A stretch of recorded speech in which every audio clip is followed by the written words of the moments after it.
కూడా చైర్మన్ హర్షవర్ధన్ రెడ్డి గారిని మాట్లాడుతుందా కోరుతున్నాను.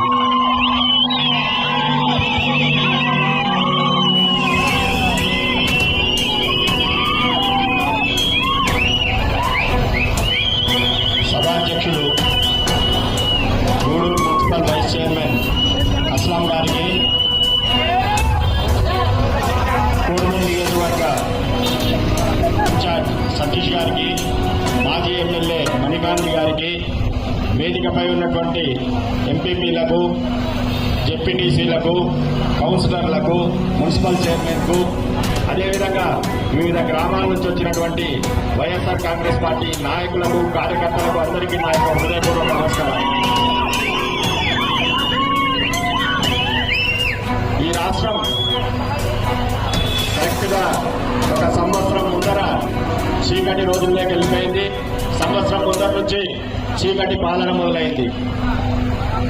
ఎందుకంటే ప్రతి ఎలక్షన్ ప్రచారంలో 2024లో జరిగినటువంటి ప్రతి ప్రచారంలో కూడా మేమందరం వైఎస్ఆర్ కాంగ్రెస్ పార్టీ నాయకులందరం కూడా ప్రతి సభలో, ప్రతి ఒక్క గ్రామంలో ప్రజలకు అయ్యా మనం చంద్రబాబు నాయుడిని మీరు నమ్మితే మోసం చేస్తాడు అని చెప్పాం.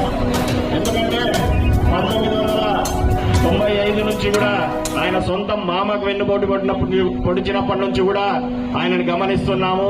ఆయన చేస్తున్నటువంటి కార్యక్రమాలు ఏవైతే ఉన్నాయో అవన్నీ కూడా ప్రజలకందరికీ కూడా వివరిస్తున్నాం.